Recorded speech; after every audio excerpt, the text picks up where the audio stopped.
തിരിച്ചു അമ്മ പോവാണേ. വന്നിട്ട് നമുക്ക് ടാറ്റിന്റെ കാര്യം നോക്കാവേ. എന്റെ പൊന്നു തത്തമ്മ കണ്ണുമില്ല. ഫേസ്ബുക്കും ഇൻസ്റ്റയും, ഫേസ്ബുക്കാണ് ഏറ്റവും കൂടുതൽ. ഒന്ന് തുറക്കാം. കുയിലപ്പൂടിച്ച് കൂട്ടിയിലടച്ച് പാടച്ചൊല്ലിറ ഉലകം, മയിലപ്പൂടിച്ച് കാല ഉടച്ച് അടച്ചൊല്ലിറ ഉലകം, ഏണ്ടാ ഇന്ത ഉലക ഇപ്പിടി. ഒരാള് കരയുന്നത് കണ്ടിട്ട് ചിരിക്കാൻ മാത്രം മനുഷ്യപ്പറ്റില്ലാത്ത മനുഷ്യത്വമില്ലാത്തവനാണോടാ അതുലെ നീ എന്ന് ചിലപ്പോൾ ആർക്കെങ്കിലും തോന്നും. അങ്ങനെയാണെങ്കിൽ ഈ രേണുസൂതി കരയുന്നത് കണ്ടിട്ട് ചിരിച്ചവൻ എന്ന നിലയ്ക്ക് മനുഷ്യപ്പറ്റില്ലാത്തവനാണ് ഞാനെന്ന് നിങ്ങൾ കരുതുന്നുണ്ടെങ്കിൽ മനുഷ്യപ്പറ്റില്ലാത്തവൻ തന്നെയാണ് ഞാൻ. കാരണം കിച്ചു എന്ന് പറയുന്ന പയ്യൻ അവൻ ഇന്ന് ജീവിച്ചിരിക്കുന്നുണ്ടെങ്കിൽ അത് ദൈവത്തിന്റെ കൃപയും അവന്റെ മരിച്ചുപോയ അച്ഛന്റെ സ്നേഹവുമായിരിക്കും എന്നാണ് ഞാൻ വിശ്വസിക്കുന്നത്. ആ പയ്യനാണ് സത്യം പറഞ്ഞ ഇവളുടെ സ്ഥാനത്ത്. അവളൊരു ഭീഷണി മുഴക്കിക്കൊണ്ട് വന്നല്ല, നാടക കള്ള കരച്ചിൽ, ആ പയ്യനാണ് അത് ചെയ്യേണ്ടത്. അവൻ ഇന്ന് ജീവിച്ചിരിക്കുന്നുണ്ടല്ലോ എന്ന് പറഞ്ഞ് നമുക്ക് ആശ്വസിക്കാം. അവൻ അത്രയും മെന്റൽ ട്രോമയിലൂടെയാണ് അവന്റെ കുട്ടിക്കാലത്ത് കടന്നു പോയിട്ടുള്ളത്. ഇവള് വന്ന് കടന്ന് ഈ നാടകം അടിച്ചിറക്കുന്നുണ്ടല്ലോ. നാണമില്ലേ സ്ത്രീയെ നിനക്കെന്ന് ഞാൻ വീണ്ടും ചോദിക്കും. ഇവള് ഈ കള്ളക്കരച്ചിൽ കരയുമ്പോൾ ജനങ്ങളെല്ലാം ഇവളെ സപ്പോർട്ട് ചെയ്യുമെന്ന് വിചാരിച്ചു. ഇവക്ക് തെറ്റി. ഇവിടെ കള്ളക്കരച്ചിലുണ്ടപ്പോൾ നാട്ടുകാർക്കൊക്കെ മനസ്സിലായി ലോകം ഉടായിപ്പാണെന്ന്. കമന്റ് ബോക്സ് ഓഫ് ചെയ്ത് വെച്ചിട്ടുണ്ട്. അല്ലെങ്കിൽ തന്നെ ഞാനിതാ പോകുന്നു ഗായ്സ് എന്ന് പറഞ്ഞ്, അല്ലെങ്കിൽ കുറെ കള്ളത്തനങ്ങൾ എടുത്തിട്ട് അയ്യോ നെഗറ്റീവ് കമന്റുകൾ എന്നെ ബാധിച്ചു എന്നൊക്കെ പറഞ്ഞും കൊണ്ട് ഇങ്ങനെ ഒരു നാടക വീഡിയോ എടുത്തിടാൻ നിനക്ക് ഉളുപ്പില്ല എന്ന് ഞാൻ ചോദിക്കത്തുള്ളൂ. കിച്ചു ഇങ്ങനെ ഒരു വീഡിയോ ഇട്ട് കയറി പോയപ്പോ നീ അതിനെ പറ്റിയിട്ട് ഒരു വാക്കും മിണ്ടുന്നില്ല. കിച്ചു പറഞ്ഞതിനെ പറ്റിയിട്ട് നിനക്കൊരു എക്സ്പ്ലനേഷൻ ഇല്ല. ഇനി നീ വരും, നീ ഇതിന്റെ അപ്പുറം നാടകമായിട്ട് വരും. മിക്കവാറും നീ മുഴക്കിയ ഭീഷണിയുടെ എന്തെങ്കിലുമൊക്കെ പൊടിക്കൈകൾ കൂട്ടിക്കൊണ്ട് തന്നെ നീ വരും. ഇത് ഞാൻ വെറുതെ പറയുന്നതല്ല, നിങ്ങൾ എഴുതി വെച്ചോ. എന്തെങ്കിലും ഉടായ്പകൾ ഇവളുടെ ഫാമിലിയും ചേർന്ന് നടത്തിക്കൊണ്ട് തന്നെ വരും. അതുപോലെ കിച്ചുവിന്റെ അച്ഛൻ കൊല്ലം സുധി മരിച്ച സമയത്ത് ഈ വണ്ടിയിൽ പോയ സമയത്ത് കുറച്ച് ടീംസ് 5 സ്റ്റാർ ഹോട്ടലിൽ കയറി തിന്നെന്നും കുറെ ചിരിയും കളിയൊക്കെ നടത്തിയെന്ന് പറയുന്നുണ്ടല്ലോ. അതിൽ രേണുവിന്റെ സഹോദരിയുടെ ഭർത്താവ് അടക്കമുണ്ടെന്നുള്ളൊരു കാര്യം കേൾക്കുന്നുണ്ട്. ശരിയാണെങ്കിൽ എന്റെ പുന്നാര മോനെ, നീ ഒരു വെള്ളരിക്ക കട്ട തന്നെടാ. നീ ഒരു പൊട്ടനാണ്, പാവമാണെന്ന് എനിക്ക് അന്ന് സ്റ്റേഷനിൽ വെച്ച് കണ്ടപ്പോൾ തോന്നിയിട്ടുണ്ടായിരുന്നു. പക്ഷെ ഇപ്പോ ഈ ഒരു വാർത്ത കേട്ട സമയത്ത് നീ ആയിരുന്നു ആ കൂട്ടത്തിൽ ഉണ്ടായിരുന്നതെങ്കിൽ എനിക്കൊന്നും പറയാനില്ല. എല്ലാം കണക്കാ. ഞാൻ പലപ്പോഴും പറഞ്ഞിട്ടില്ലേ, സുധി ഇങ്ങനെ മരിച്ചത് നന്നായി, അല്ലാതെ കള്ളു കുടിച്ച് ചത്തിരുന്നെങ്കിൽ എനിക്ക് ഫെയിമും റീച്ചും ഒന്നും കിട്ടത്തില്ലായിരുന്നു എന്ന് പറഞ്ഞൊരു രേണു സുധി ഉണ്ട്. അറിയില്ലെങ്കിൽ എൻ്റെ അടുത്ത് പേഴ്സണലി ഒന്ന് ചോദിക്കും. ഞാൻ പല വീഡിയോസിലും പറഞ്ഞിട്ടുമുണ്ട് അത്. ഓക്കെ, പല വീഡിയോസിലും അത് പറഞ്ഞിട്ടുണ്ട്. ഒരു ഇന്റർവ്യൂ കഴിഞ്ഞ് ഇറങ്ങിയ സമയത്ത് ഒരു ആങ്കറിന്റെ അടുത്ത് പറഞ്ഞിട്ടുള്ള ഒരു സ്റ്റേറ്റ്മെന്റ് ആണ്. അപ്പൊ ഇങ്ങനത്തെ ഒരു മൈൻഡ് സെറ്റ് ഉള്ളവളാണ് ഇവള്. ഈ സുധിയുടെ മരണവുമായി ബന്ധപ്പെട്ട് നഷ്ടം ആർക്കൊക്കെ എന്ന് ചോദിച്ചു കഴിഞ്ഞാൽ ഓഫ് കോഴ്സ് കിച്ചുവിനും സുധിയുടെ ഫാമിലിക്കും മാത്രമാണ്. ഇവളില്ല അതിൽ, ഇവളുടെ കുടുംബവും ഇല്ല. സുധിയുടെ അച്ഛനമ്മ, ആ ഒരു സഹോദരങ്ങൾ, ആ ഒരു ഫാമിലിക്ക് മാത്രമാണ് ആ നഷ്ടമുള്ളത്. അല്ലാതെ ആർക്കും ഈ ലോകത്തില്ല. അത് ഏറ്റവും കൂടുതൽ നഷ്ടം കിച്ചുവിന് തന്നെയാണ്. കാരണം അവൻ ഏറ്റവും കൂടുതൽ ആശ്രയം അർപ്പിച്ചിരുന്നത് അവന്റെ അച്ഛനിൽ മാത്രമായിരുന്നു. ആ അച്ഛനും കൂടി ഇല്ലാണ്ടായി പോയി എന്ന് തന്നെ പറയേണ്ടി വരും. ശാലിനി എന്ന് പറയുന്ന അവന്റെ സ്വന്തം അമ്മ, അവർക്ക് പോലും അവനെ വേണ്ടാതെ അവനെ ഇട്ടിട്ട് പോയി. അവരുടെ തോന്നിവാസത്തിന് അവർ പോയി. രണ്ടാമത് വീണ എന്ന് പറയുന്ന അടുത്ത അമ്മ വന്ന്, അതും വന്നിട്ട് കോല കൂല എന്ന് പറഞ്ഞുകൊണ്ട് കിച്ചുവിനെ എടുത്ത് കളഞ്ഞിട്ട് അവരും അവരെ കാര്യത്തിന് പാട്ടിന് പോയി. അടുത്ത് മൂന്നാമത് വന്നത് രേണുസുധി, അതും അതേ അവസ്ഥ. 1, 2, 3 അമ്മ ഉണ്ടായിരുന്നിട്ടും ഒന്നുപോലും അവനെ നോക്കിയില്ല എന്നതാണ് വാസ്തവം. മിക്കവാറും വീണയുടെ ഒരു വരവ് ഞാൻ പ്രതീക്ഷിക്കുന്നുണ്ട് കേട്ടോ. മിക്കവാറും വരും, പറയാൻ പറ്റത്തില്ല. എവിടെ കൂടിയെങ്കിലും ഒക്കെ എഴുന്നള്ളി വരാനുള്ള എല്ലാ പോസിബിലിറ്റിയും കാണുന്നുണ്ട്. മിക്കവാറും ഇതിന്റെ ഇടയിൽ കൂടി തന്നെ ഒരു ഗ്യാപ്പ് അടി ഉണ്ടാവാം, പറയാൻ പറ്റത്തില്ല. എന്തായാലും കൊള്ളാം. ആ പയ്യൻ അനുഭവിക്കേണ്ട മാക്സിമം എന്റെ കുട്ടിക്കാലത്ത് അനുഭവിച്ചു. അവൻ എങ്ങനെയാണ് ഡ്രഗിലോട്ട് പോയതെന്നും അതിലോട്ട് അഡിക്റ്റ് ആയതെന്നും ഒക്കെ വ്യക്തമായിട്ട് പറയുന്നുണ്ടായിരുന്നു. നിങ്ങൾ എല്ലാവരും വീഡിയോ കണ്ട്, ഞാൻ റിപ്പീറ്റ് ചെയ്യുന്നില്ല. അപ്പൊ അതിൽ പറഞ്ഞിട്ടുള്ള സ്റ്റേറ്റ്മെന്റ് ആണ്, ഇവന്റെ അച്ഛൻ മരണപ്പെട്ടു എന്ന ന്യൂസ് അറിഞ്ഞ് പോകുന്ന വഴിക്ക് 5 സ്റ്റാർ ഹോട്ടലിൽ കയറി കൂടെ ഉണ്ടായിരുന്നവർ കഴിച്ച് അവർ ആഘോഷമായിട്ട് പോയിരുന്നു. ആ കൂട്ടത്തിൽ രേണുവിന്റെ സഹോദരിയുടെ ഭർത്താവ് ഉണ്ടെന്നുള്ളൊരു റൂമറും കൂടി കേൾക്കുന്നുണ്ട്. വല്ലാത്ത അവസ്ഥ. നഷ്ടം അവന് മാത്രമാണ്. ഇനി രേണു എന്ന് പറയുന്നവള് എത്രത്തോളം മികച്ച ഫ്രോഡായിരുന്നു എന്ന് ഞാൻ ഇപ്പൊ കാണിച്ചു തരാം. ആ വീഡിയോ ക്ലിപ്പും കൂടി നിങ്ങളൊന്ന് കാണണം. അതിനു മുന്നേ വീഡിയോ ആദ്യമായി കാണുന്ന ചാനൽ സബ്സ്ക്രൈബ് ചെയ്യാനും ഫേസ്ബുക്കിലാണ് ഫോളോ ചെയ്യാനും ഹൈപ്പ് കൊടുക്കാനും വീഡിയോ ലൈക്ക് ചെയ്യാനും മറക്കണ്ട. കിച്ചുവിനെ സ്നേഹിക്കുന്ന ഓരോരുത്തർ ലൈക്ക് കൊടുക്കുക. എന്നെ സ്നേഹിച്ചില്ലെങ്കിൽ കുഴപ്പമില്ല, കിച്ചുവിനെ സ്നേഹിക്കുന്ന ഓരോരുത്തർ ലൈക്ക് കൊടുക്കുക. ആ പയ്യന് നമ്മൾ സോഷ്യൽ മീഡിയയിലുള്ള എല്ലാവരും സപ്പോർട്ട് ചെയ്യണം. ജനങ്ങൾ എല്ലാവരും സപ്പോർട്ട് ചെയ്യണം. നിങ്ങൾ എല്ലാവരും സപ്പോർട്ട് ചെയ്യണം. കാരണം അത്രയ്ക്ക് അവനെ അനുഭവിച്ചിട്ടുണ്ട്. ഇനി അവന് ഈ സോഷ്യൽ മീഡിയ വഴി ഒരു കണ്ണുനീര് പൊഴിക്കേണ്ട ഒരു അവസ്ഥ ഉണ്ടാകരുത്. ഞാൻ പണ്ടേ പറഞ്ഞിട്ടുണ്ട്, കിച്ചു നീ വാ തുറക്കണം, പൊട്ടണ പോലെ ഇരിക്കരുത്, നീ വാ തുറക്കണം. നീ വാ തുറന്ന് പറഞ്ഞാല് എന്തെങ്കിലുമൊക്കെ അറിയത്തുള്ളൂ. നീ എന്ത് മറ്റു ലോകം കീഴടക്കുന്ന തെറ്റ് ചെയ്താലും ജനങ്ങൾ നിന്നോട് പോർക്കണം, പക്ഷെ നീ വാ തുറന്ന് സത്യം പറയണം. ഇത് പലപ്പോഴും ഞാൻ പറഞ്ഞിട്ടുണ്ടായിരുന്നു. അവസാനം ഞാൻ കാത്തിരുന്ന ആ നിമിഷം തന്നെയാണ് എത്തിയത്. അവൻ റീസെന്റ് പറയുകയും ചെയ്തു. എന്തായാലും നല്ല കാര്യമാണ് മോനെ, നീ ഇനി ലൈഫിൽ നീ അങ്ങോട്ട് സെറ്റായിട്ട് പോകും. അല്ലെങ്കിൽ തന്നെ നിനക്ക് അത്യാവശ്യം കഴിവുകളുണ്ട്. അപ്പൊ ഇനി നമുക്ക് കുറച്ച് നാടകങ്ങളൊന്ന് കാണാം അല്ലെ. അതല്ലേ അതിന്റെ ഒരു വരവ് പോക്കി ഇരിപ്പ് വശം. ഏത് നാടകം? രണാസുനയുടെ നാടകം. ഒന്നാം തരം നാടകമാണ്. നീ ഇങ്ങനെ അഭിനയിച്ചിരുന്നെങ്കിൽ എവിടെ ആൽബത്തിൽ നീ ഓസ്കാർ അടിച്ചേനെ. പക്ഷെ ജീവിതത്തിൽ മാത്രമേ നിനക്ക് അഭിനയിക്കാൻ അറിയാമെന്നുള്ളൂ. സ്ക്രീനിലോ ക്യാമറയ്ക്ക് മുന്നിലോ പോരാ. ജീവിതത്തിൽ നീ ഒരുപാട് അഭിനയിച്ചു. കിച്ചുവിന്റെ അടുത്ത് അമിതമായ സ്നേഹം, ഋതപ്പന്റെ അടുത്ത് അമിതമായ സ്നേഹം, അങ്ങനെയൊക്കെ കാണിച്ചു. നീ കുറെ ഉടായ്പകൾ കാണിച്ചു. പക്ഷേ നിന്റെ ആൽബത്തിൽ അഭിനയിക്കാൻ നിനക്ക് അറിയത്തില്ല. അവിടെ എന്തോ കോപ്രായം കാണിച്ച് ജീവിതത്തിൽ നീ അഭിനയിച്ചു. ആ നാടകങ്ങൾ അന്നേ നമ്മൾ പറഞ്ഞതാണ്. പക്ഷെ അന്നൊന്നും ആരും നമ്മളെ വക വെച്ചില്ലടാ. ഇന്ന് ഒരുപാട് പേര് തിരിഞ്ഞ് സപ്പോർട്ട് ചെയ്യുന്നുണ്ട്. അന്ന് അതിലെ നീ പറഞ്ഞത് കറക്റ്റ് ആണ്, അല്ലെങ്കിൽ മറ്റുള്ള വ്ളോഗേഴ്സിന്റെ പേര് പറഞ്ഞിട്ട് അവർ പറഞ്ഞത് കറക്റ്റ് ആണെന്ന് പറഞ്ഞുകൊണ്ട് ഇന്ന് പലരും പറയുന്നുണ്ട്. ഇതെല്ലാം അറിഞ്ഞിട്ടും ഇവരുടെ സർക്കിളിലുള്ള കാര്യങ്ങൾ, സകലമാന കാര്യങ്ങളൊന്നും അറിഞ്ഞിട്ട് തന്നെയാണ് ഞാൻ അടങ്ങുന്ന ആൾക്കാർ പ്രതികരിച്ചിട്ടുള്ളത്. അല്ലാതെ നമുക്ക് തലയ്ക്ക് ഓളമൊന്നുമല്ല. കാരണം ആ പയ്യൻ അനുഭവിച്ചിട്ടുള്ള ട്രോമ ഇതെല്ലാം നമുക്ക് നല്ലോണം അറിയാം. നല്ലോണം അറിഞ്ഞിട്ട് തന്നെയാണ് സംസാരിച്ചിട്ടുള്ളത്. പണ്ട് ഇവരുടെ ഫാമിലിയിൽ നടന്നിട്ടുള്ള പല കാര്യങ്ങളും കിച്ചു സത്യം പറഞ്ഞ ഒന്നും പറഞ്ഞിട്ടില്ല. അവൻ നേരെ ചോന്ന് വാ തുറന്നു കഴിഞ്ഞാൽ തീർന്ന് കഥം. ഇവളെയൊക്കെ മെമ്പർഷിപ്പിൽ പൈസ അങ്ങോട്ട് ഇട്ട് കൊടുത്തിട്ട് പോയി കാണാനിരിക്കുന്ന വധൂരികളെ കളഞ്ഞിട്ട് പോടാ. ആ പിച്ച കാശ് കൊണ്ട് ആർക്കെങ്കിലും ഇട്ടുകൂടാ. പാവങ്ങൾക്ക് ആർക്കെങ്കിലും ഒരു നേരത്തെ ആഹാരം വാങ്ങിച്ചു കൊടുക്കും. ഇവളെയൊക്കെ മറ്റേ സബ്സ്ക്രൈബ് ചെയ്തിരിക്കാണ്ട് അവളെ നാടക കരച്ചിലും കൊണ്ട് വന്നതാണ് എനിക്ക് അതിനേക്കാളും ചൊറിഞ്ഞു വരുന്നത്. എന്തിനാണ് ഇങ്ങനെ പട്ടിത്തീട്ട് അഭിനയിച്ചുകൊണ്ട് നടക്കുന്നത്? നാട്ടുകാരെ കൊണ്ട് പറയിപ്പിക്കാനായിട്ട് നിനക്കേ പറ്റത്തുള്ളൂ ഇങ്ങനെ അഭിനയിക്കാൻ. നിനക്കൊരു ഓസ്കാർ തന്നെ തരണം രണാസുന. അല്ലാണ്ട് ഇത് വെറുതെ വിടേണ്ട കേസൊന്നുമില്ല. അതുപോലെ ഋതപ്പൻ, ആ കുട്ടി ഇവളുടെ അടുത്ത് സേഫ് അല്ല, ഇവളുടെ ഫാമിലി അടുത്ത് സേഫ് അല്ല. ആ കുട്ടിയെ പലയിടത്തും കൊണ്ടിട്ട് ഫോണും അതും ഇതൊക്കെ കൊടുത്ത് ഉപയോഗിച്ച് അതും വഴിതെറ്റി പോകാനുള്ള എല്ലാ ചാൻസും ഉണ്ട്. കിച്ചു നീ നിൽക്കണം. ആ പയ്യനോടൊപ്പം നിന്ന് അവന്റെ കാര്യങ്ങൾ നീ നോക്കണം. നിന്റെ സ്വന്തം അനിയനെ പോലെ തന്നെ നീ കാണണം. ആ കുട്ടിയെ നല്ല ജീവിതത്തിലോട്ട് പിടിച്ചു കൊണ്ടുവരണം. ഇത് നശിച്ച ഫാമിലിയാണ്. അതുപോലെ ആ വീട്ടിൽ നിന്നും ഇനിയെങ്കിലും അന്തസ്സുണ്ടെങ്കിൽ ഇറങ്ങി കൊടുക്കണം ഈ രണാസുനയും കുടുംബവും. ആ പയ്യൻ താമസിക്കട്ടെ, അവൻ അർഹതപ്പെട്ടയാണ്. ആ 2 പിള്ളേർക്ക് അർഹതപ്പെട്ടയാണ്. ഉളുപ്പും നാണവും മാനവും ഇല്ലാണ്ട് ആ വീട്ടിൽ കയറി കിടന്ന് അധികാരങ്ങൾ സ്ഥാപിച്ച് കിടക്കുന്നു. ഏതാണ്ട് 3 വർഷത്തോളം ഒറ്റ റൂമിൽ അകപ്പെട്ടിരുന്നു ഈ കിച്ചു എന്ന് പറയുന്ന പയ്യൻ. അവൻ അവിടെ കമ്പ്യൂട്ടറും കാര്യങ്ങളും നോക്കി അങ്ങനെ അങ്ങ് ഇരുന്നു പോയി. ഇടയ്ക്കിടയ്ക്ക് ഋതപ്പനാണ് അവൻ്റെ അടുത്ത് വരുന്നത്. പിന്നെ ആഹാരം കൊടുക്കാൻ അവൻ്റെ അച്ഛൻ മാത്രമാണ് വന്ന് ആഹാരം കൊടുക്കുന്നത്. ഈ ഒരു അവസ്ഥയിൽ അവൻ കിടന്നിട്ടുണ്ട്. ആ വീട്ടിലുണ്ടായിരുന്ന വേറെ ഒരൊറ്റ പട്ടിക്കുഞ്ഞ്, തങ്കപ്പനും തങ്കച്ചിയും ഒരു പൂന്നാര മക്കളും തിരിഞ്ഞു നോക്കിയിട്ടില്ലായിരുന്നു. ഈ ഒരു അവസ്ഥ അവൻ അനുഭവിച്ചിട്ടുണ്ട്. അവക്ക് വേണ്ടിയിട്ട് കുട പിടിച്ച് പ്രസംഗിക്കുന്ന ഓരോ കഴിപ്പണം കണ്ട സാധനങ്ങളും എനിക്ക് ഇതിനൊരു ഉത്തരം താ. ആ കൊച്ചിനെ ട്രീറ്റ് ചെയ്തിട്ടുള്ള രീതി, ആ കിച്ചു എന്ന് പറയുന്നവൻ അവന്റെ ബാല്യത്തിൽ അനുഭവിച്ചിട്ട് കൂട്ടിയിട്ടുള്ള ആ ഒരു ട്രോമയ്ക്ക് ഈ രേണു അടക്കം 3 സ്ത്രീകൾ കാരണക്കാർ തന്നെയാണ്. വീണയായാലും ശാലിനിയായാലും 3 പേരും കാരണക്കാർ തന്നെയാണ്. എന്തിന്? അവന്റെ അച്ഛൻ വലിയ നന്മമരോ നല്ലവനൊന്നും അല്ല ഞാൻ പറയുന്നത്. അങ്ങേരുടേതായ കുറെ ഫ്രോഡ് പരിപാടികളും ഉണ്ടായിരുന്നു. പക്ഷെ അതിന്റെ ഇടയിൽ ഈ ഒരു നശിച്ച കുടുംബത്തിന്റെ ഇടയിൽ നശിക്കപ്പെട്ടത് ആ പയ്യന്റെ ജീവിതമാണ്. ആരുടെ? കിച്ചുവിന്റെ ജീവിതം. എന്തായാലും ഇനി അവൻ മുന്നോട്ട് പോട്ടെ. നീ ഇത്രയെങ്കിലും തുറന്ന് പറയാൻ കാണിച്ച ഒരു മനസ്സ്, അത് മതി. അതാണ് ഒരു വിജയമായിട്ട് ഞാൻ കണക്കാക്കുന്നത്. എന്തായാലും നീ അനുഭവിച്ച കുറെ കാര്യങ്ങളൊക്കെ നീ തുറന്നു പറഞ്ഞല്ലോ. പക്ഷെ നീ ഒന്നും നേരെ പറഞ്ഞിട്ടില്ല എന്നതാണ് വാസ്തവം. എനിക്കറിയാം. ഇനി രേണുവിന്റെ കുറെ നാടകങ്ങൾ കാണണ്ടേ? ഇത്രേ അഭിനയിക്കാൻ നീ മാത്രമേ ഉള്ളൂടി. നിനക്ക് മാത്രമേ ഇങ്ങനെ അഭിനയിക്കാൻ പറ്റത്തുള്ളൂ. നീ എത്രത്തോളം ക്രൂക്കട്ട് മൈൻഡാണ്, എത്രത്തോളം പ്ലാൻഡ് ആണെന്ന് നല്ലോണം ഇതൊക്കെ കാണുമ്പോൾ തന്നെ അറിയാം. എന്തായാലും നാടകം തുടരാം. നിന്റെ നാടകം കണ്ടിട്ട് മതി, ബാക്കി തിരശ്ശീല ഞാൻ ഇട്ടുതരാം.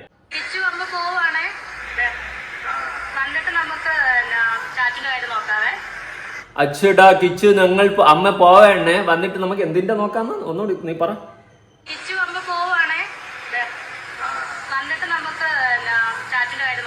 ചാച്ചുവിന്റെ കാര്യോ? ഓ ശരി മോനെ, ശരി. കിച്ചു അമ്മ പോവേണേ. നീ എവിടത്തെ അമ്മ? ഒരു നേരത്തെ ആഹാരം പോലും കൊടുക്കാണ്ട് ആ പയ്യനെ അടച്ചിട്ടിരുന്നു. അവിടെ ആഹാരം കൊടുക്കാൻ സുധിയാണ് വന്നത്. തിരിഞ്ഞു നോക്കിയില്ല. എന്നിട്ട് നീ കിച്ചു അമ്മ പോവേണമെന്ന്. നാണം ഉണ്ടാകും നിനക്ക്? നാണം. അയ്യോ എന്താ ഇനി എന്ത് ചോദിക്കണം നിന്റെ അടുത്ത്? നിന്റെ നാടകം നിർത്തടി. നിന്റെ നാടകം നീ പൊളിഞ്ഞ് എന്റെ വായില് സത്യം പറയല കലി വരികയാണ്. നിന്നെ കാണുമ്പോൾ തന്നെ എനിക്ക് ദേഷ്യം വരുന്നത്. ഇന്ന് ആ പയ്യൻ തുറന്നു പറഞ്ഞപ്പോൾ അവന്റെ മാനസികാവസ്ഥ സത്യം പറയാലോ, എന്റെ ഒരു അനിയനെ പോലെ എനിക്കങ്ങനെ ഫീൽ ചെയ്ത്. ഞാൻ ഭയങ്കര പൊങ്ങച്ചം പറയുന്നൊന്നുമല്ല. എന്തോ നമുക്കൊരു ആളെ കാണുമ്പോൾ നമുക്കൊരു വിഷമം തോന്നില്ല. അവന്റെ ആ ഒരു മാനസികാവസ്ഥ, അവൻ കുട്ടിക്കാലത്ത് അനുഭവിച്ച ഓരോ കാര്യങ്ങളും വന്നിരുന്ന് പറയുന്ന സമയത്ത് നമ്മൾ തളറും തരിപ്പണമായി പോയത് കേട്ട സമയത്ത്. എനിക്ക് നേരത്തെ അറിയാമായിരുന്നു, പക്ഷെ അവന്റെ വാഗൊണ്ടേയും കേട്ടിട്ടില്ല. അവന്റെ വാഗൊണ്ട് അവന്റെ ആ ഒരു അവസ്ഥ അവൻ പറയുമ്പോൾ അവന്റെ ആ ഒരു അവസ്ഥ അത് കാണുന്ന സമയത്ത് നമുക്ക് കണ്ടിരിക്കാൻ പറ്റുന്നില്ല. ആ അവസ്ഥയായിരുന്നു ഇവളുടെ നാടകം. എന്തിനാ നീ ഇങ്ങനെ അഭിനയിക്കുന്നത്? ഇനി ബിഗ് ബോസിന്റെ അകത്താ നിന്റെ അഭിനയം കാണിച്ചു തരാം. കണ്ണുമില്ലേ, ഒന്നുമില്ലാത്തതിനോടല്ല പറഞ്ഞിട്ട് എല്ലാ കാര്യം. ഒറ്റ അമ്മ കൊണ്ട് രാവിലെ കാപ്പി ക്രീം ബിസ്ക്കറ്റ് തരുമായിരുന്നു.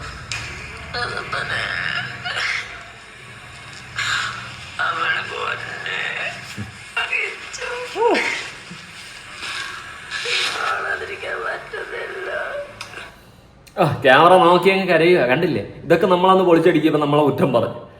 നമ്മുടെ പൊന്നെ ഋതപ്പ എന്ന് വിളിച്ച് കുറച്ച് കഴിഞ്ഞ് അയ്യോ കിച്ചുവിനെ പറഞ്ഞില്ല, കിച്ചു എടാ ഇത്രയേ ഉള്ളൂ. ഇവള് എക്സ്പോസായി, മനസ്സിലായ? ഇനിയെങ്കിലും സപ്പോർട്ട് ചെയ്യരുത്. എനിക്കതേ പറയാനുള്ളൂ, സപ്പോർട്ട് ചെയ്യരുത്. നീ എന്ത് കോപ്രായ അഭിനയിച്ച് കാട്ടിക്കൂട്ടി നടാ, പക്ഷേ ഈ സോഷ്യൽ മീഡിയക്കകത്ത് നീ ഇനി വേണ്ട. ഇതിന്റെ അകത്തിടുന്ന കോപ്രായങ്ങൾ കാണിക്കേണ്ട. നീ വല്ല കാണിക്കാൻ ഉണ്ടെങ്കിൽ മെമ്പർഷിപ്പിന്റെ അകത്ത് പോയി കാണിക്കുക. അവിടെ ആരും വരില്ലേ, നമ്മൾ ആരും വരില്ല. അവിടെ കിടന്ന് അപരാധം കാണിച്ച് നീ ജീവിച്ചോ. പക്ഷേ സോഷ്യൽ മീഡിയയിൽ വന്നിരുന്നതിന്റെ മൂഞ്ചിയ തള്ളിക്കൊണ്ടിരുന്നു കഴിഞ്ഞാൽ ക്ഷമിക്കാൻ പറ്റത്തില്ല. ഉള്ള കാര്യം പറയാമല്ലോ, സത്യം. ഇനി ഒരു കമന്റ് ഞാനൊന്ന് വായിക്കാം. എൻ്റെ കഴിഞ്ഞ വീഡിയോയിൽ വന്നിട്ടുള്ള കമന്റാണ്, ഞാൻ പിൻ ചെയ്ത് വെച്ചിട്ടുണ്ടായിരുന്നു. 15:04 മെൻഷൻ ചെയ്തിട്ട് വെൽ സെഡ് അതുലെന്ന് പറഞ്ഞിട്ട് അശ്വതി അച്ചു നായർ എന്ന് പറഞ്ഞ ഒരു അക്കൗണ്ടിൽ നിന്നാണ് വന്നിട്ടുള്ളത്. ഞാൻ പലപ്പോഴും ആലോചിക്കാറുണ്ട്, നിങ്ങളെപ്പോലുള്ള വ്ളോഗേഴ്സ് എന്തിനാ ഇങ്ങനെ രേണുവിന്റെ കേസ് പറഞ്ഞിട്ട് വീഡിയോസ് ഇടുന്നതെന്ന്. ഇത് അവൾക്ക് റീച്ച് കിട്ടത്തേ ഉള്ളൂ. ബട്ട് ഇപ്പോ കിച്ചുവിന്റെ വെളിപ്പെടുത്തൽ കണ്ടപ്പോൾ നിങ്ങൾ വ്ളോഗേഴ്സ് എത്ര ശരിയായിരുന്നു എന്ന് തോന്നിപ്പോകുന്നു. അല്ലേ? അതാണ് ഒരുപാട് പേര് മാറ്റി പറഞ്ഞിട്ടുണ്ട്. കാരണം കിച്ചുവിന്റെ ഈ ഒരു വീഡിയോ വരാൻ വേണ്ടിയിട്ട് കാലാകാലമായിട്ട് ഞാൻ വെയിറ്റ് ചെയ്യുകയായിരുന്നു. അത് വന്നപ്പോൾ സബാഷ്, പിന്നെ ജനങ്ങൾ മനസ്സിലാക്കി. കാരണം നമ്മളിത് പറയുമ്പോൾ ജനങ്ങൾ വിചാരിക്കുമോ നമുക്ക് കലിപ്പുണ്ട്, നമ്മൾ പൈസയ്ക്ക് വേണ്ടിയിട്ട് വാരിയിട്ട് അലക്കുന്നതെന്ന്. അല്ല, ഇന്ന് കിച്ചു വാ തുറന്നപ്പോൾ ആൾക്കാർ തിരിച്ചറിഞ്ഞു എന്താണ് സത്യാവസ്ഥയെന്ന്. ഇത്രയേ ഉള്ളൂ, കൂടുതലൊന്നുമില്ല. കിച്ചു ഈ കമന്റ്സ് കാണുന്നുണ്ടെങ്കിൽ നിനക്ക് അവകാശപ്പെട്ട വീട്ടിൽ നിന്ന് അവരെ അടിച്ചിറക്കൂ. നീ സുഖിക്കേണ്ട അടുത്ത് അവർ സുഖിക്കുന്നു. നീ നല്ലോണം പഠിച്ച് ഒരു ജോലി നേടണം, എന്നിട്ട് ബാക്കി അവർക്ക് നീ എന്താണെന്ന് കാണിച്ചു കൊടുക്കണം. പക്ഷേ ഋതപ്പനെ അവരുടെ കൺട്രോളിൽ അല്ലേ വളരുന്നേ. സോ നിനക്ക് അവൻ വളർന്നു കഴിഞ്ഞാൽ അവന്റെ സപ്പോർട്ട് കിട്ടുമെന്ന് എനിക്കൊരു പ്രതീക്ഷയും ഇല്ല. ശരിക്കും സങ്കടം തോന്നുന്നു കിച്ചുവിന്റെ അവസ്ഥ കാണുമ്പോൾ. നമുക്ക് എല്ലാവർക്കും സങ്കടം തന്നെയാണ്. ഋതപ്പൻ അടക്കം അവരുടെ കയ്യിൽ സേഫ് അല്ല. പിന്നെ ഈ പറഞ്ഞതുപോലെ ഋതപ്പന്റെ അമ്മ രേണുവാണ്. ഇനിയിപ്പോൾ മാറിപ്പോയാലും ഋതപ്പനെ കൊണ്ടുപോകായിരിക്കും. പിന്നെ അവൻ അവരുടെ അണ്ടറിലായിരിക്കും വളരുന്നത്. പക്ഷെ ഒരു കാലം കഴിയുമ്പോൾ സോഷ്യൽ മീഡിയ അവന് ഹാൻഡിൽ ചെയ്ത് തുടങ്ങുമല്ലോ. കാര്യങ്ങൾ മനസ്സിലാക്കട്ടെ, അല്ലാണ്ട് എനിക്കൊന്നും പറയാനില്ല. എത്രത്തോളം കിച്ചു അനുഭവിച്ചിട്ടുണ്ടായിരുന്നു എന്നുള്ളൊരു കാര്യം വ്യക്തമാണ്. എന്നാലും വല്ലാത്ത അവസ്ഥ തന്നെയാണ്. നിനക്ക് അവകാശപ്പെട്ട വീടാണ്, അടിച്ചിറക്കേണ്ട സമയം കഴിഞ്ഞു. ഇതിനെയൊക്കെ അടിച്ചിറക്കണം. എന്തിനു വെച്ചോണ്ടിരിക്കണം? ഒരു അർഹതയും ഇല്ല ആ വീട്ടിനകത്ത് താമസിക്കാൻ. കിച്ചു, നീ അടിച്ചിറക്കിയ നിന്റെ കൂടെ ജനങ്ങൾ സപ്പോർട്ടായിട്ടേ ഉണ്ടാവൂ. അതിലൊരു മാറ്റവും ഇല്ല. ഇനി വേറൊരു ട്രാൻസ് ആയിട്ടുള്ള ഒരാള് രേണുവിനെ സപ്പോർട്ട് ചെയ്ത് കാണാകൂടാന്ന് പറയുന്നുണ്ട്. ഞാൻ നിങ്ങളോട് ഒറ്റ കാര്യം ചോദിക്കുന്നുണ്ടോ, കിച്ചുവിന്റെ വീഡിയോ കണ്ടില്ലെങ്കിൽ പോയി കാണും. ഇങ്ങനെ വായി തോന്നി കോതയ്ക്ക് പാട്ട് വിളിച്ച് പറയാതിരി കാണാം.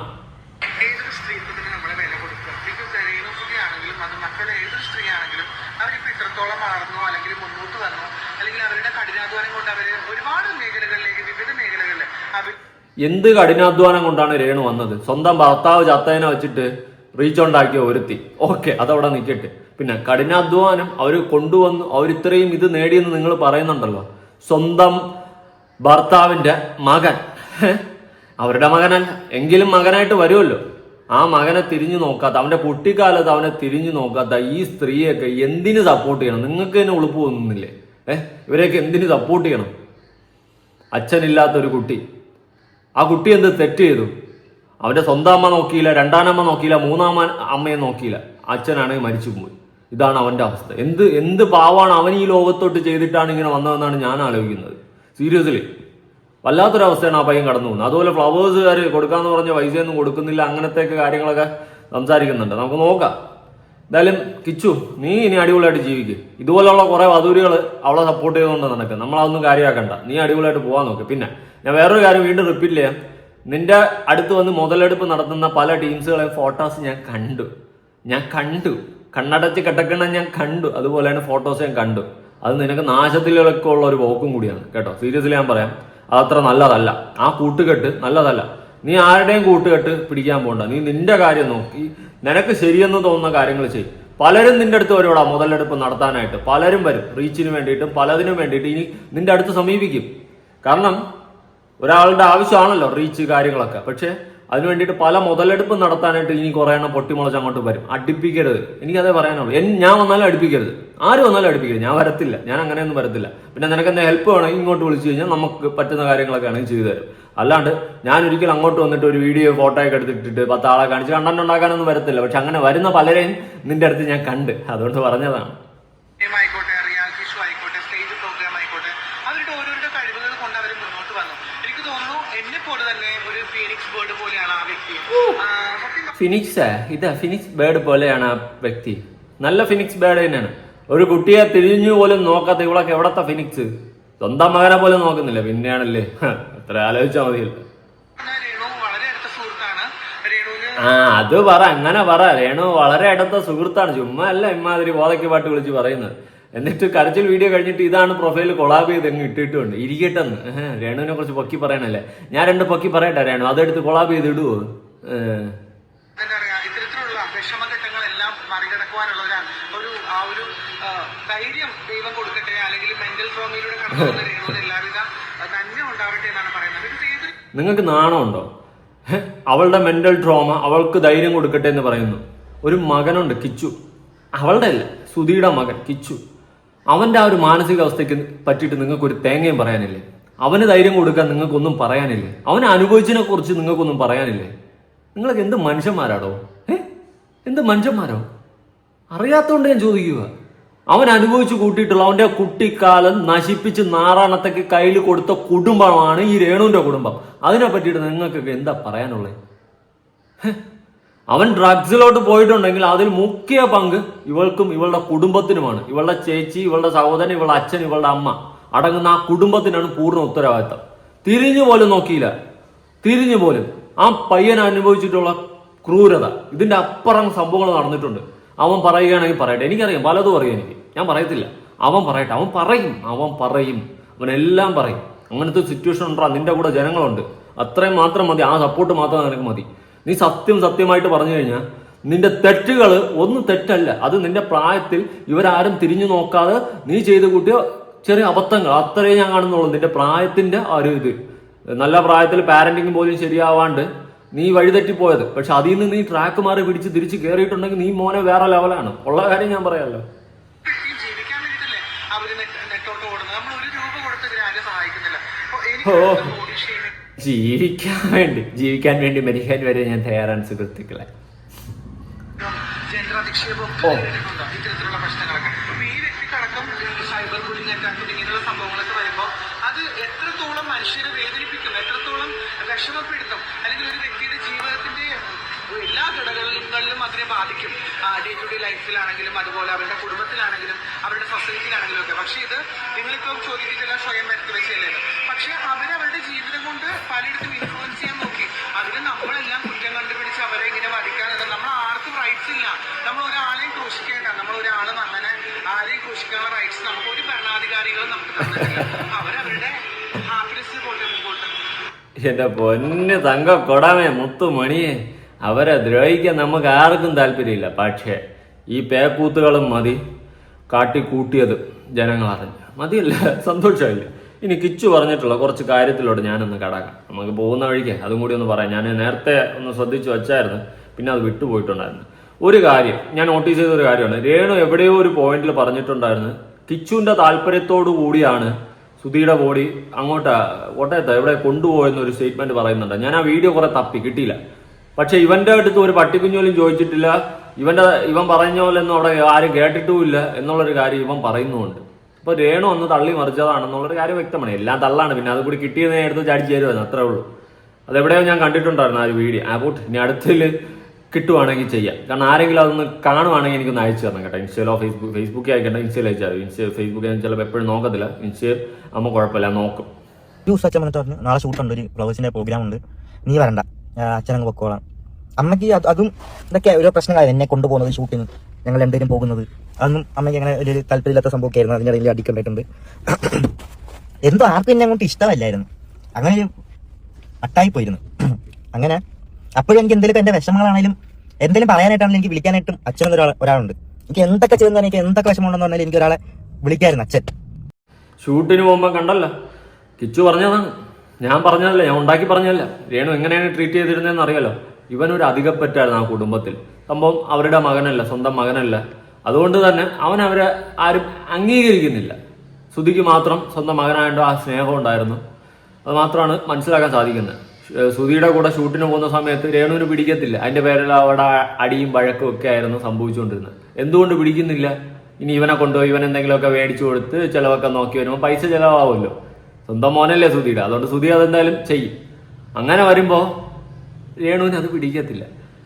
ഞാൻ എപ്പോഴും ചിന്തിച്ചിട്ടുള്ള ഒരു കാര്യമാണ്, ചിലപ്പോൾ കല്യാണം കഴിഞ്ഞ് കുട്ടികളുണ്ടായതിനു ശേഷം എല്ലാ ഫാമിലിയിലും കേട്ടോ ഇങ്ങനത്തെ ചില ടീംസ്, അതായത് ഭാര്യ ഒളിച്ചോടുകയോ ഭർത്താവ് പോവുകയൊക്കെ ചെയ്ത് കഴിഞ്ഞാൽ രണ്ടാം കെട്ട് കെട്ടുമ്പോൾ ഈ വരുന്ന പാർട്ട്ണർ, അത് ആണായിക്കോട്ടെ പെണ്ണായിക്കോട്ടെ, വരുന്ന പാർട്ട്ണർ നിങ്ങൾക്ക് ആദ്യത്തെ ബന്ധത്തിൽ ഒരു കുട്ടി ഉണ്ടെങ്കിൽ അവരെ ചിലപ്പോൾ നേരെ നോക്കത്തില്ല. സ്വന്തം മക്കളായിട്ട് കാണാനും അംഗീകരിക്കാനും കുറച്ചധികം പാടായിരിക്കും. അങ്ങനെ അംഗീകരിക്കുന്നവരുണ്ടെങ്കിൽ മാത്രം കെട്ടുക എന്നേ ഞാൻ പറയത്തുള്ളൂ കേട്ടോ. അല്ലാത്തവരെ ജീവിതത്തിലോട്ട് പിടിച്ചു കയറ്റി കൊണ്ടുവന്നു കഴിഞ്ഞാൽ ആ ഒരു നിങ്ങളുടെ സുഖവും സന്തോഷവും അനുഭവിക്കുന്ന സമയത്ത് നഷ്ടപ്പെടുന്നത് ആ കുട്ടികളുടെ ജീവിതവും ജീവനുമാണ്. മനസ്സിലായോ? അത് നിങ്ങളൊന്ന് ശ്രദ്ധിക്കണം, എല്ലാവരും ശ്രദ്ധിക്കണം. കാരണം രണ്ടാമത് ഇതുപോലെ പലരെയും വിളിച്ചുകൊണ്ട് വന്ന് ജീവിതങ്ങൾ തുടങ്ങുന്ന ആൾക്കാർ കൂടുതലായിട്ട് ശ്രദ്ധിക്കണം. എനിക്കത് ഇത്രയും പറയണമെന്ന് തോന്നി. അങ്ങനെ പല മക്കളും തൻ്റെ കുട്ടിക്കാലം ട്രോമയിലോട്ട് പോയ സിറ്റുവേഷൻസ് ഒക്കെ ഉണ്ട്. അങ്ങനെ ആദ്യത്തെ ഇതിലുള്ള മക്കളെ സ്വന്തം മക്കളായി കാണാൻ പറ്റുന്ന പാർട്ട്ണർ വരികയാണെങ്കിൽ മാത്രം അക്സെപ്റ്റ് ചെയ്യുക. അല്ലെങ്കിൽ സിംഗിൾ ആയിട്ടിരുന്ന് ആ കുട്ടിയെ നോക്കുന്നതായിരിക്കും ബെറ്റർ ഓപ്ഷൻ എന്ന് ഞാൻ പറയത്തുള്ളൂ. കിച്ചു പറയുന്ന കുറച്ച് കാര്യങ്ങൾ കൂടി കേൾക്കാം. ബാക്കി പറയാം. ഞാൻ കമ്പ്യൂട്ടറൊക്കെ എടുത്ത് ഒരു റൂമിനകത്ത് ഇങ്ങനെ അതിനകത്ത് ഗെയിം കളിച്ച് എൻ്റെ ലൈഫ് മൊത്തം ഒരു ഭയങ്കരമായിട്ട് ഇങ്ങനെ ആകാൻ തന്നെ ഒരു കാരണം അതുമല്ല, അതും വേറെയാ. ഇതൊക്കെയാണ് ഇതിൻ്റെയൊക്കെ ഒരു തുടക്കം. അവിടെ തൊട്ടുന്നാണ് എൻ്റെ ഒരു തുടക്കം. ആ ഒരു റൂമിനകത്ത് ഇങ്ങനെ കമ്പ്യൂട്ടറും കളിച്ച് ഇങ്ങനെ അതിനകത്ത് എന്നാൽ വേറെ കാശില്ല. അച്ഛൻ മാത്രം എൻ്റെ റൂമിൽ എനിക്ക് ഫുഡ് വരും പോകും. ഇടയ്ക്ക് ഋതപ്പം എല്ലാം റൂമിൽ വന്നിരിക്കും. ഋതപ്പനെ ഞാൻ പിടിച്ച് മടി കിട്ടി കീബോർഡിലേക്ക് ഋതപ്പം കളിച്ചുകൊണ്ടിരിക്കും. ഇത് മാത്രമേ ഉള്ളൂ. ഞാൻ ആ റൂമിൽ നിന്ന് പുറത്തിറങ്ങത്തില്ല, ആരുടെ മിണ്ടത്തില്ല. എന്തോ ഒരു ഇതായി അപ്പം പിന്നെ കൊറോണ വന്നിട്ട് ഋതപ്പൻ ഉണ്ട് കേട്ടോ ടൈമിലൊക്കെ. കൊറോണ വന്ന് അതിനിടയ്ക്ക് അച്ഛൻ ഒരു യൂട്യൂബ് ചാനലൊക്കെ തുടങ്ങിയിട്ട് ഒരു വെബ് സീരീസ് ഒക്കെ ചെയ്യുന്നുണ്ട്. അച്ഛൻ കുറെ ആർട്ടിസ്റ്റുകളൊക്കെ വിളിച്ച് ആ ടൈമിൽ ലോക്ക്ഡൗൺ ആയി, ആൾക്കാർ അവിടെയും പെട്ടുപോയി. എന്നിട്ട് അതിന് വേണ്ടിയിട്ട് അവിടുത്തെ ഇതൊക്കെ ചിലവൊക്കെ നടക്കാൻ വേണ്ടിയിട്ട് കുറെ കടമൊക്കെ വാങ്ങി. പിന്നെ അത് കഴിഞ്ഞിട്ട് അച്ഛൻ പിന്നെ നോക്കുന്നതെന്ന് വെച്ചാൽ അതെല്ലാം കഴിഞ്ഞ് അവരൊക്കെ നോക്കി. ഈ നോക്കുന്നതിനിടയ്ക്ക് ഈ മൊത്തം എന്ന് പറഞ്ഞാൽ ഞാൻ, അച്ഛൻ, അമ്മ, ഋതപ്പൻ, അമ്മയുടെ ചേച്ചി, അളിയൻ, അതായത് രമ്യ ചേച്ചി, അളിയൻ, അവരുടെ 2 മക്കൾ, പപ്പ, അമ്മ, ഇവരെ ഇത്രയും പേരുടെ ചിലവ് അച്ഛൻ ഒറ്റയ്ക്ക് നോക്കിക്കൊണ്ടിരിക്കുന്നത്. മനസ്സിലായോ? അതും ആ ടൈമിൽ ഇങ്ങനെ അച്ഛനാണെങ്കിൽ ഈ അച്ഛൻ്റെ എൻ്റെ ഒരു മെയിൻ സ്വഭാവം നോ പറയാൻ അറിയത്തില്ല ആരുടെ മുന്നിൽ. അത് ഞങ്ങൾക്ക് 2 പേർക്കും അറിയാം. ഞങ്ങളുടെ കൊള്ളാത്ത സ്വഭാവം അതായിരുന്നു, നോ പറയാൻ അറിയത്തില്ല. ഓപ്പോസിറ്റ് നിൽക്കുന്ന ആൾക്കൊരു വിഷമമാവുമോ ഒരു സംഭവമാണ് മെയിനായിട്ടുള്ളൊരു പ്രശ്നം. ഇപ്പം ഞാനൊന്നും ഓരോ കാര്യം പറയാത്തതും. ബാക്കി പറയാം. അങ്ങനെ അന്ന് ഞാൻ റൂമിനകത്ത് മൊത്തം ഒരു 3 വർഷം അങ്ങനെ തന്നെ ഇരിക്കുന്നു. അതിൻ്റെ ഇടയ്ക്ക് എന്തോ എനിക്കിങ്ങനെ തോന്നി ഇതൊക്കെ നിർത്താം, കമ്പ്യൂട്ടർ പരിപാടിയെല്ലാം നിർത്താമെന്ന് പുറത്തോട്ടിറങ്ങി. അങ്ങനെ ഞാൻ കമ്പ്യൂട്ടറൊക്കെ വിറ്റ് ഒരു വണ്ടി എടുത്ത് ആദ്യം ഒരു വണ്ടി എടുത്തിട്ട് അപ്പം ഈ 10ന്റെ കൂടെ പഠിച്ച കുറച്ച് ഒരു കൂട്ടുകാരുണ്ട്, അവനേട്ടാ കമ്പനി ഒരുത്തനുള്ള കേട്ടോ. അങ്ങനെ അവിടെ ഇങ്ങനെ പോകും ഞാൻ ഡെയിലി. പിന്നെ അങ്ങോട്ട് പോകാൻ തുടങ്ങി, കൂട്ടുകാരായിട്ട് ഇങ്ങനെ അങ്ങോട്ട് പോകാനായിട്ട് തുടങ്ങി. അപ്പോഴും അച്ഛൻ്റെ ആ സമയത്ത് എന്ന് പറഞ്ഞാൽ അച്ഛൻ്റെ നിന്ന് കിട്ടുന്ന ഒരു സ്നേഹം എന്താണെന്ന് വെച്ചാൽ ഒരു പൈസ മാത്രമാണ് ഇങ്ങനെ കിട്ടുന്ന ഒരു സ്നേഹം എന്താണെന്ന് വെച്ചാൽ വേറെ ആർക്കും ഞാൻ അവിടെ സംസാരിക്കത്തില്ല. ഇവരുടെ സ്വഭാവം എല്ലാം ഒരുമാതിരി സ്വഭാവമാണ് ഇവരുടെയൊക്കെ. ഇവിടെ അവിടെ ജോലിക്ക് പോകത്തില്ല, അതിന് അടി. പിന്നെ എന്ത് പറഞ്ഞാലും ഇവർക്ക് എന്തെങ്കിലും പൈസയൊക്കെ എന്തെങ്കിലും കടം വാങ്ങി ഇതൊക്കെ പറയണോ? എനിക്ക് കുറെ കാര്യങ്ങളുണ്ട് എനിക്ക് പറയാം. എനിക്ക് എങ്ങനെ പറയണമെന്ന് അറിയത്തില്ല ഇതൊക്കെ. കുറെ ഇതൊക്കെ ഉണ്ടെങ്കിൽ എങ്ങനെ പറയണ്ടേന്ന് അറിയത്തില്ല. മനസ്സിൽ എനിക്ക് ഇങ്ങനെ പുറത്ത് കൊണ്ടുവരുന്നൊന്നും അറിയത്തില്ല. നിങ്ങൾ ആരെങ്കിലും ചിന്തിച്ചിട്ടുണ്ടോ എത്ര വട്ടം ഇവൻ ചിന്തിച്ചിട്ടായിരിക്കും ഇവൻ ഇങ്ങനെ ഒരു വീഡിയോ ചെയ്തതെന്ന്? നിങ്ങൾ ആരെങ്കിലും ഓർക്കുന്നുണ്ടോ? ഞാനങ്ങനെ ചിന്തിച്ചു, എത്ര വട്ടം ഇവൻ ആലോചിച്ചിട്ടായിരിക്കും ഇങ്ങനെ ഒരു വീഡിയോ ചെയ്തതെന്ന്. സീരിയസ്ലി വല്ലാത്തൊരു അവസ്ഥയാണ്. അതുപോലെ രമ്യ ചേച്ചി ആൻഡ് ഹസ്ബൻഡ് പണിക്കും പോകാതെ സുധി കൊണ്ടുവരുന്നത് മാഞ്ചി ഞണ്ണി കൊണ്ടങ്ങ് ഇരിക്കുകയായിരുന്നല്ലേ. അയ്യോ, സ്റ്റേഷനിൽ വരാൻ എന്ത് മിടുക്കായിരുന്നു. അന്ന് വേണം കൊണാന്ന് പറയാൻ. നല്ല ടീം എല്ലാം കൊള്ളാം കേട്ടെ. അയ്യോ, സാഗ് കുടുംബം ശ്യാമള അടിപൊളി കുടുംബം എന്നാ കുറെ ഇരിക്കും. ഇത് എല്ലാത്തിനും കുറച്ച് കൂടുതൽ അടിപൊളി ഫാമിലി. ഇനി എന്റെ കഴിഞ്ഞ വീഡിയോയിൽ വന്നിട്ടുള്ള കുറച്ച് കമന്റ്സ് ഞാനൊന്ന് കൊടുക്കാം. രേണു കരഞ്ഞും കൊണ്ടൊരു വീഡിയോ ഇട്ടാൽ ഞാൻ എടുത്തൊന്ന് ട്രോൾ ചെയ്യാറുണ്ട്. ഞാൻ വിചാരിച്ചു എന്താടാ ഒരാൾ കരയുമ്പോൾ നിങ്ങൾ ഇങ്ങനെ പെരുമാറുന്നു എന്ന് പറയുന്നു. ആൾക്കാരുടെ റിപ്ലൈ നമുക്കൊന്ന് കാണാം. ഇതിനെ കല്ല് പുറക്കി എറിഞ്ഞു ഓടിക്കണം. നിന്നെ കൊണ്ട് ഞങ്ങൾക്ക് ഫോൺ തുറക്കാൻ പറ്റാതെ ഒന്നും പോയേടി. ബിഷപ്പിന്റെ കണ്ണുനീർ തുടങ്ങിയതേ ഉള്ളൂ മക്കളെ.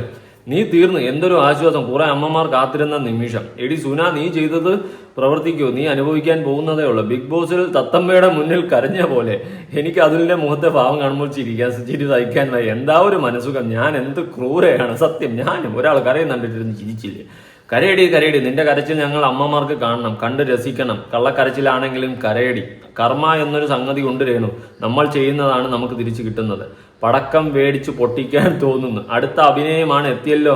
അന്ന് സുധിച്ചേട്ടന്റെ ട്രോഫി കട്ടിനടിയിൽ വെച്ച് എല്ലാവരും കണ്ടപ്പോൾ 4 കാലിൽ വീണ് മെഴുകുമായിരുന്നു. ഇപ്പോൾ നെഗറ്റീവ് സഹിക്കാൻ പറ്റുന്നില്ല. ഈ നെഗറ്റീവ് ഒന്നും എന്നെ ബാധിക്കില്ല എന്ന് പറഞ്ഞിട്ട് ഇപ്പോൾ എന്തായി? അതൊരു സൂപ്പർ.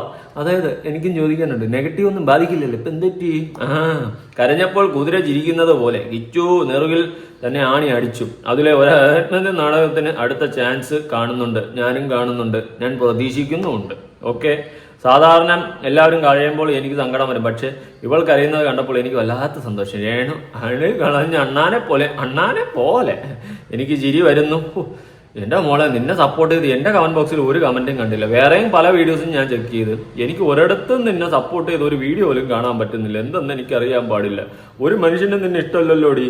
ഇങ്ങനെ ഒരു പബ്ലിക് ന്യൂസൻസ് ആയി മാറിയല്ലോ രേണു നീ. ഇത് എന്തൊക്കെയായിരുന്നു മെമ്പർഷിപ്പ്, മലപ്പുറം കത്തി, മെഷീൻ ഗണ്ണ്, അമ്പും ബില്ലും, കിച്ചു വാ തുറന്നതോടെ മൂഞ്ചി. ഇത്രയേ ഉള്ളൂ.